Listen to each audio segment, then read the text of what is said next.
Welcome back to part 2 on the discussion peritoneal dialysis versus hemodialysis. And we still have with us Dr. Rammohan Bhat, consultant nephrologist at Narayanan Healthcare, Bangalore. We're going to go a little more detailed into the subject through the queries from the patients of the community. So let's begin. PD being weaned off and people getting on hemodialysis and the reason that you mentioned.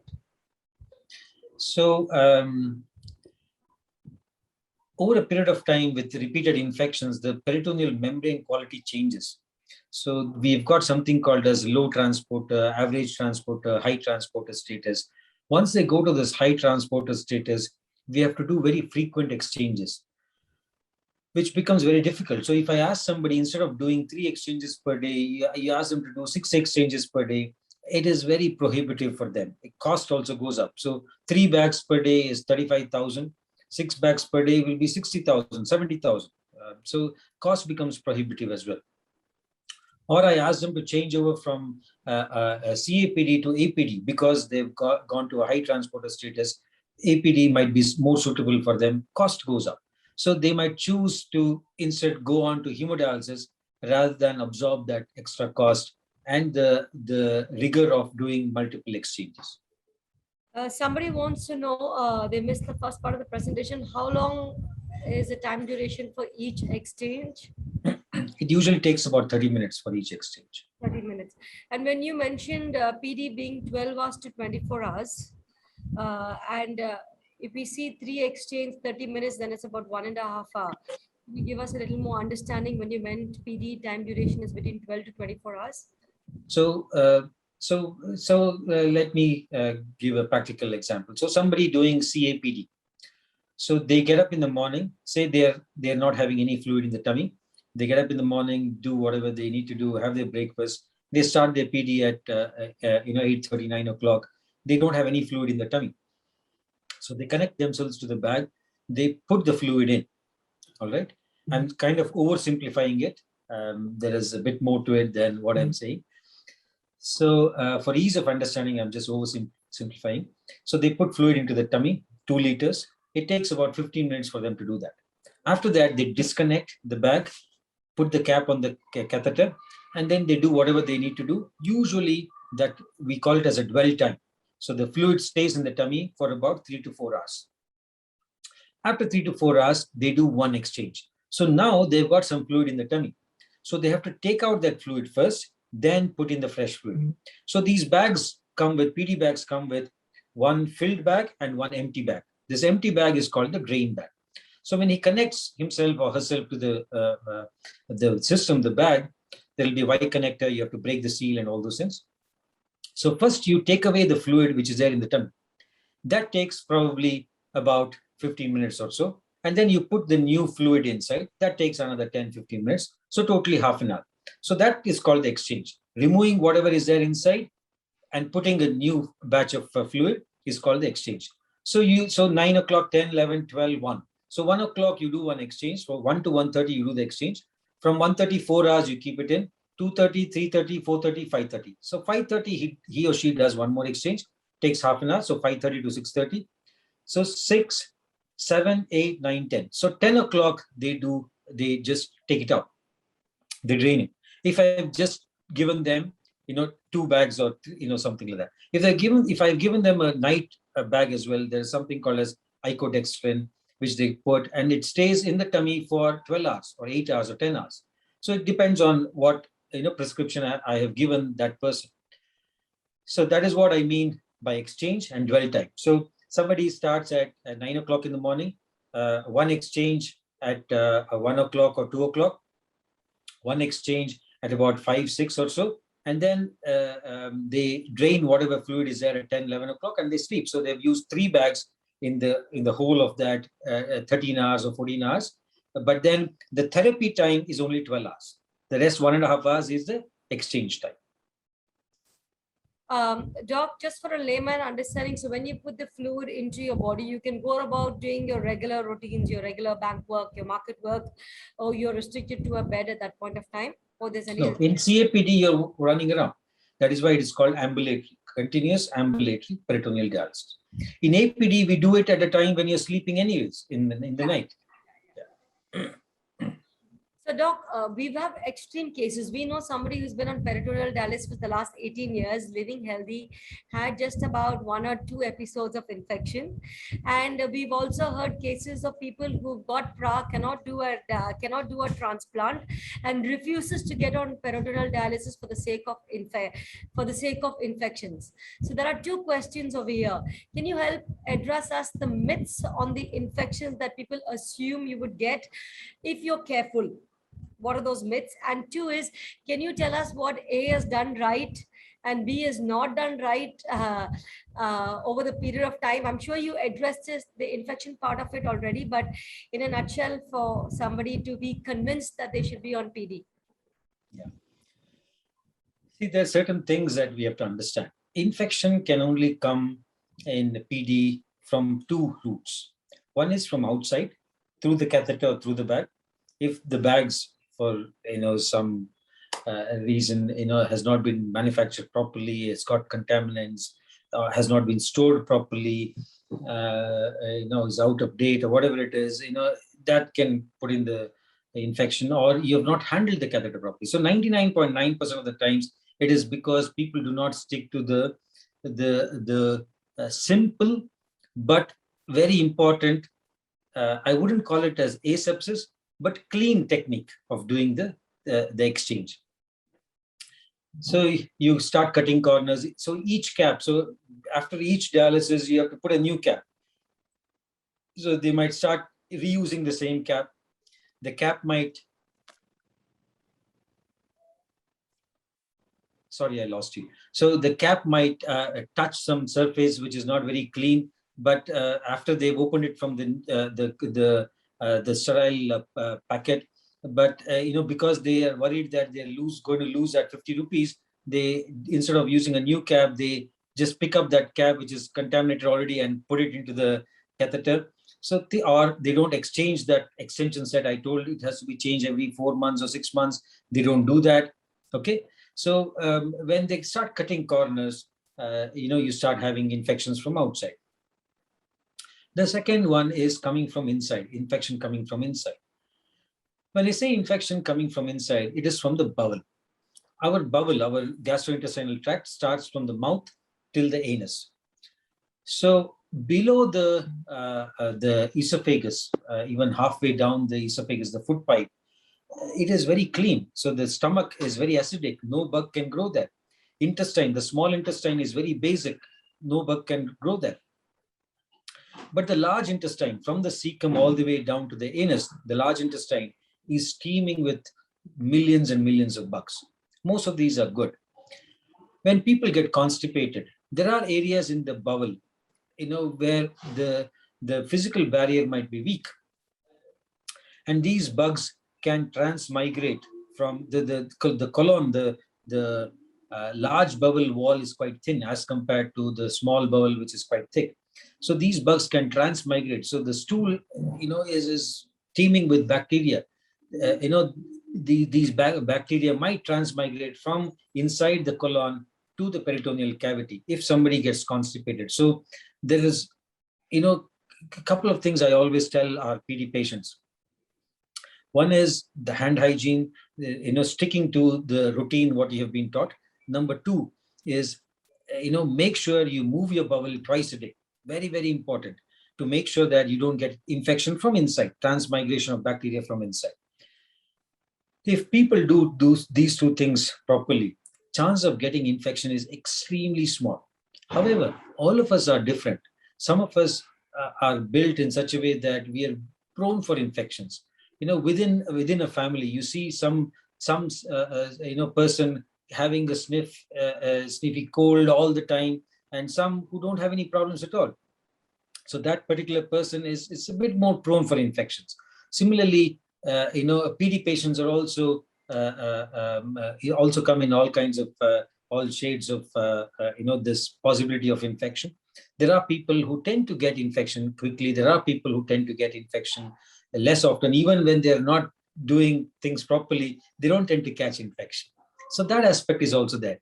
What is there in our control, we have to do it properly. That is hand hygiene, bowel movement. These are two things which have to be done properly to avoid infections. And as you said, people who can avoid infections, they can prevent their peritoneal membrane from deteriorating and stay on peritoneal dialysis for much, much longer.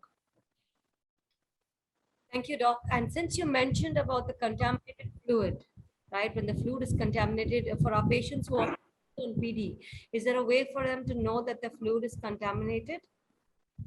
Usually not. We've had a couple of instances in the last, I don't know, 20 years that I've been practicing, when we have doubted the quality of the peritoneal fluid itself.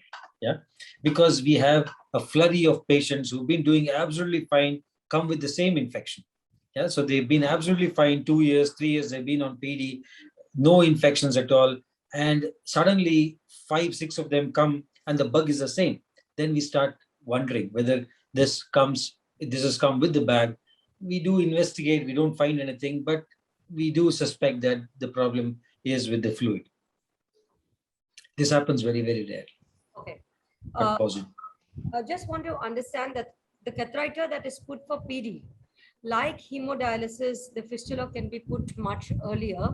Can we do the same for PD and not use it for about 3 months to 1 year? Will that be okay?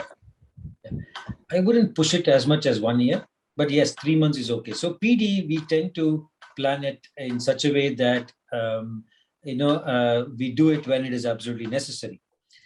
There have been nephrologists who've been promoting very early insertion of catheter, and then they bury the end of the catheter. So any catheter is a risk of infection. If you're not requiring to use it, why do you want to have it? Okay. So what they do is the other end of the catheter, which is outside, they don't get it out of the skin. They keep it inside the skin and bury it there. And then when it is required, eventually they take it out of the skin and then do the connection and of the extension set and all those things. I wouldn't particularly, and I don't think many people do it nowadays anyways. So usually we tend to place a PD catheter when we know that this person has to start dialysis. So pretty much we place it after 2 to 3 weeks, person is initiated on peritoneal dialysis. If at all we insert it and we see that there's a small improvement in the kidney function, we might wait for some time, see how it goes, and then keep doing regular flushes. We do a flush where we just do a fill and a drain just to keep the catheter unblocked once in 5 days or so in those couple of months time. But pretty much we put the catheter when we are absolutely sure that this person needs to start dialysis now. So when we do a fistula, it takes us about a month to 6 weeks to mature, but a catheter in PD can be used immediately, Doc? Yeah, so we can use it immediately. We don't like to use it immediately, but we have used it immediately in very few, rare circumstances. We can put the catheter and start the patient on dialysis the very next moment.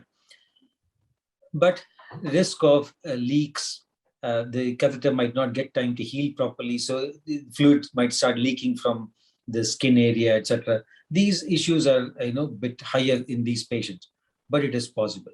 We usually like to allow it to heal for about 10 to 14 days. We call it as a break-in period. We allow it to heal for 10 to 15 days. During that time, if somebody needs dialysis,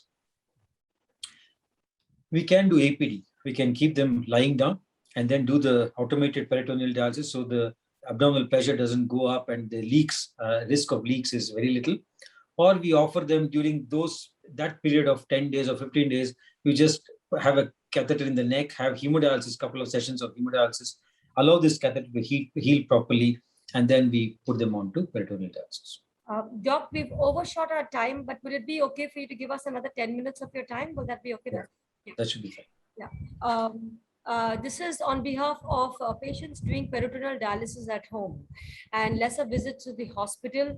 Would that mean that transplant could be delayed? I wouldn't attach transplant to this. As I said, I would always prefer, or all of us would always prefer, patient and doctor would always prefer a earlier transplant, preemptive. So we don't even want to put that person on dialysis and get the transplant early. But there are hurdles. People or limitations. People might not have a suitable donor, so they might have to register on the cadaver transplant list. Cadaver transplant, doc, because Sorry? I'm talking with precise attention to the cadaver transplant. Hmm. Because of your patients tend to believe with their regular visits to the hospital and Hmm. the constant touch with the transplant coordinator, they feel out of sight is out of mind. So Hmm. that's some of the subconscious fears patients go through when they're on peritoneal dialysis, because they've lost touch with the hospital, which includes the doctor and the So transplant. if they lose touch with the doctor and the hospital, it is their own making. It is not something which has been prescribed to them. That's what I said. So I would always like to see all my PD patients at least once in 6 weeks. Yeah. So blood test once in 6 weeks and see them once in 6 weeks. Initially, it will be after 15 days, then after 1 month. After I know that things are okay, we do something called as a PET test. We try to understand the peritoneal membrane. We put them on a regime. So there's a lot of juggling around going on. A lot of I don't know whether I can call it experimentation. So we do keep changing the prescription to understand what is best for the patient. Once a patient is on a particular prescription and he or she is stable, there is no need for them to keep checking their bloods very often. So we check their bloods once in 6 weeks and they come and see us once in 6 weeks. People choose not to come. It is their own making. It is not something that we have told them. Yeah. And once they're registered on the transplant list, every unit is quite different. There, in certain units, the transplant coordinator might actively call them up and ask them, how are you doing? You're on the transplant list. Are you keeping yourself healthy? Are you seeing your doctor, etc., etc., making sure that they're medically fit, to be called whenever, their turn comes. Would I'm going to broaden this question that has come. The question that has come to me is for a 70-year-old patient, would PD or HD be a better? But I'm going to ask you whether PD is a choice. Would you, as a doctor, prefer asking a certain group of people on the journey of COPD to do PD, like somebody who's going to be lifelong on dialysis? Would you want them to preferably be on peritoneal dialysis? And all the age. As I've always said, that modality is a personal choice. Usually, 99.99%. Very, very few people are, I say, absolutely cannot have PD or absolutely cannot have hemodialysis. All right. So as long as they're willing to, bend backwards, we can do PD for pretty much everybody. We usually say people who've had major surgeries to their abdomen, especially the lower part of the abdomen. Say somebody has had a cancer of the colon and has had surgery to the abdomen, radiotherapy, chemotherapy. After radiotherapy, there are a lot of changes in the peritoneal membrane. So their success rate on peritoneal dialysis might be very low. So these are all people who are relative contraindications, not absolute contraindications. People who've got a stoma, okay, there's an opening in the abdomen. So they've had some surgery to the abdomen. The bowel is being brought out of the abdomen and there's a stoma there. Okay. Even they have been on peritoneal dialysis. All right. So there is no limitation to absolute contraindication for peritoneal dialysis, or very few people, I'll say, cannot happen at all. As long as the patient understands that there are challenges, anybody can be put on peritoneal dialysis. Age as well is not a inhibitory factor. The oldest person I had on PD was 96-year-old. So he started dialysis when he was 93. He lasted 3 years. He died when he was 96. Yeah. So most young people, children, they go on to PD rather than hemodialysis because their veins are not very well developed. We cannot put fistulae. So PD is the preferred modality for the very, very young. Yeah. Apart from that, HD and PD are equal options. It is a choice, and it has to be done along with the doctor treating them. If they're in a place where their nephrologist is not able to support them for whatever reason, there's no point in them choosing peritoneal dialysis because it is quite intensive on the treating doctor. You did, Doc, you did touch upon the insurance company and peritoneal dialysis as one of the not so favorable things when you mentioned. So here we have somebody asking us, do we get concessions or any subsidy from the government on peritoneal dialysis? Or do you have any idea if something is on the way that could seem something positive for PD patients? Zilch is the answer for both of them. You get zero this thing. So the state government, the Karnataka state government did start a program where they said we will support 30 patients on peritoneal dialysis across two cities, one Bangalore, one Mangalore. They did run it as a pilot project. This was just, I think 2018 or something like that. Quite a few people went on to PD in Bangalore. Quite a few people went on to PD in Mangalore, but then they didn't last very long because these are people who had zero understanding, zero insight into the therapy. So auto rickshaw driver who was put on peritoneal dialysis, he has zero understanding of the care he has to take. There is very little time spent by the doctor with him, very little time spent by the PD educator with him or her. Yeah, so the treatment is going to only fail if you do it like that. So this is a therapy which requires a lot of attention from the treating team, doctor and the PD nurse inclusive. We're almost. So that pilot project, I think fell on its face. But I think in Telangana they are very close to Telangana and Andhra.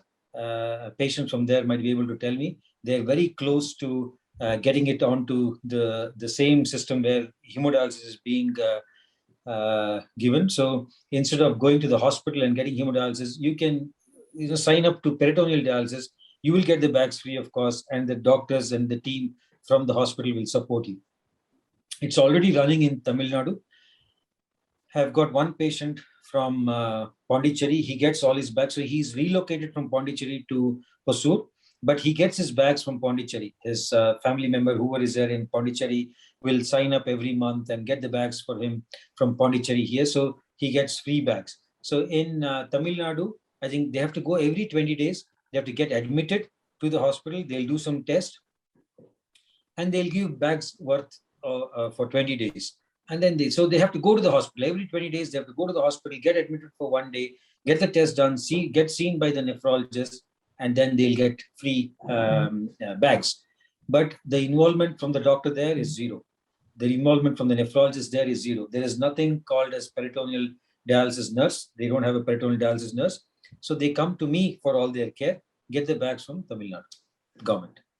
I remember having the discussion with somebody who was on peritoneal dialysis. And can you give us some advice on this, doc, about who are taking international travel and how air travel actually supports PD patients carrying their fluids as additional weight? I'm not sure if it's free of cost or they're just allowed to do it at a certain cost. But there was some support coming from the airline industry. Can you give us some information on that? So what happens is, Baxter is the one company which is present all over the world. So Fresenius also has got presence in multiple continents. In India, they've got very limited number of patients, I think around 250 or so, and they don't want to recruit more patients because they're having trouble getting the bags. They get their bags from outside. Baxter used to have a production facility in Hyderabad, which they shut down just before the pandemic. So they're getting all their bags from Bangkok, I think now, Indonesia or somewhere they're getting from one Southeast Asian country. But the Fresenius bags come from Europe, so very prohibitively expensive because of the taxing system and all those things. So they've kept their PD numbers very small. Their penetrance in all the continents is not as good as Baxter. So if at all you're traveling for a very short period, like say 3 days or 5 days to a shopping holiday to Dubai or something like that, you might want to take your bags with you rather than order Baxter to supply it locally there. Otherwise, Baxter usually prefers to deliver it locally wherever you are. So you say you're traveling to some Middle Eastern country, you're going to stay there for 3 months with your family member there. It makes sense to order and get it supplied locally there rather than carry 100 bags of PD fluid with you. No airline is going to support you for that. Okay. So for a short, so we did support one of our PD patients who went on a 7-day trip to Middle East, because they were staying in Middle East for a long period. They wanted to wind down their operations there and move back to Bangalore. But during that time, they wanted PD. Baxter was struggling to supply it there. So I wrote to the airlines and they allowed it. They did charge more, but they allowed it with not a exorbitant cost. So the amount of fluid they took was not much at all. So 3 bags per day. So this is 21 bags. So it was about 3 boxes. So just 3 boxes of this thing. So each box weighs about 15 kilograms. So they put it as extra baggage with a very nominal amount. They didn't charge too much. So to that extent, they will support. But if it is a longer period, it makes sense to get the bags delivered local.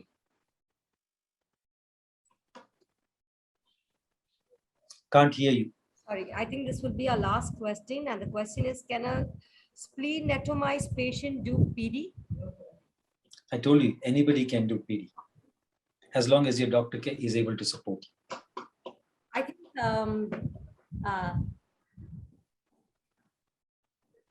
we've got everything that we...